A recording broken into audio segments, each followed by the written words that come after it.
오늘 말씀을 보면 베드로가 예루살렘으로 올라가게 됩니다. 베드로가 예루살렘에 올라갔을 때 할례자들이 베드로를 비난합니다. 왜냐하면 베드로가 고넬료의 집에 들어가서 그들과 교제를 나누었기 때문이에요.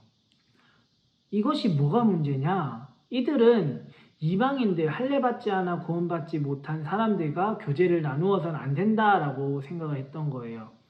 고넬료는 할례를 받지 않은 사람입니다. 그래서 그들과는 함께 하면 안 된다라고 생각을 한 거죠. 그런데 이때 베드로가 이제 책망할 수도 있겠지만 하나님께서 나에게 깨닫게 하신 것을, 경험하게 하신 것을 지금 이들에게 전합니다. 내가 기도하는 가운데 환상을 보았고 이 환상의 의미가 무엇일까라고 고민하는 가운데 하나님께서 인도하심으로 고넬료의 집에 들어갔고 고넬료가 고백하는 것을 들었고, 또 내가 복음 전할 때 우리가 오순절 성령 강림 사건을 통해 경험했던 것이 이 사람들이 또 경험하더라. 성령님께서 이들에게 오더라 라고 이야기를 합니다. 그리고 이제 이 이야기를 들은 할례자들이 저들에게도 생명 얻는 회개가 있구나라는 것을 인정하게 되는 모습을 보게 돼요. 이 말씀을 통해서 돌아보게 되는 것은 나에게 이 할례자들처럼 베드로를 비난했던 모습, 그 고넬료의 집안, 그 사람들을 배척했던 모습이 있진 않은가.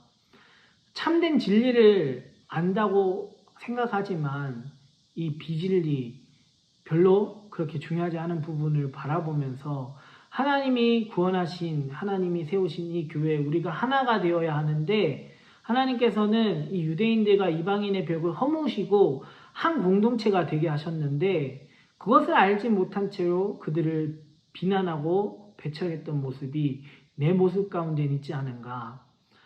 단편적인 예로 들 수 있는 것은 어찌 보면 술, 담배 이런 간단한 모습을 통해 그 사람들을 비난하고 정죄하고 배척하는 모습, 가까이 하지 않는 모습이 있지 않은가.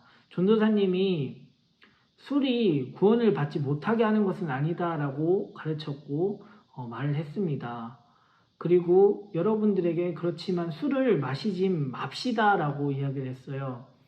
전도사님은 사실 술을 마시면 안 된다라고 생각하는 입장입니다. 그런데 이것을 이 입장으로 생각을 하고 여러분들에게 술 마신다고 구원 못 받는 건 아니다라고 가르치지만 내 마음속에, 내 모습 속에 나도 모르게 술 마시는 사람에 대해 정죄하고 배척하는 모습은 있지 않은가. 혹은 담배 피는, 혹은 술, 담배만이 아니라 내가 그 사람들을 볼 때 보이는 문제들, 그것 때문에 그들을 막고 배척하고 거부하는 그런 모습이 있진 않은가 한번 돌아보게 됩니다.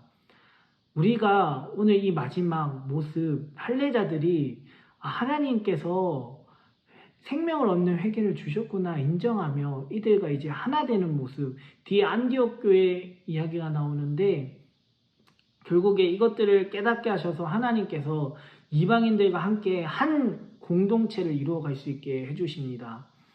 우리가 정말 하나님의 은혜를 더 바라보면서 진리를 더 바라보면서 더욱더 단단해지고 하나 되어 자라나는 그런 우리가 되었으면 좋겠다라는 생각이 참 많이 듭니다.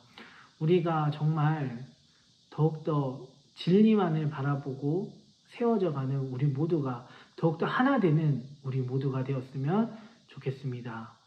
그렇게 되기를 간절히 기도합니다. 기도하겠습니다. 하나님, 이 시간 우리가 말씀을 보고 묵상을 하였습니다. 오늘 말씀을 보면서 참된 진리가 우리는 있음에도 이 할례자들과 같은 모습이 있진 않은지 한번 돌아보게 됩니다. 하나님이 은혜 주셔서 한 공동체 하나로 세우셨는데 그 은혜를 바라보기보다 비진리인 율법을 혹은 다른 것들을 바라보며 우리가 거부하는 모습이 있지 않은지를 돌아보게 됩니다. 우리가 그런 모습이 아니라 정말 그 은혜를 바라보며 더욱더 하나 되어 자라가는 우리 모두가 될 수 있도록 인도하여 주시옵소서. 감사드리며 예수님의 이름으로 기도드립니다. 아멘.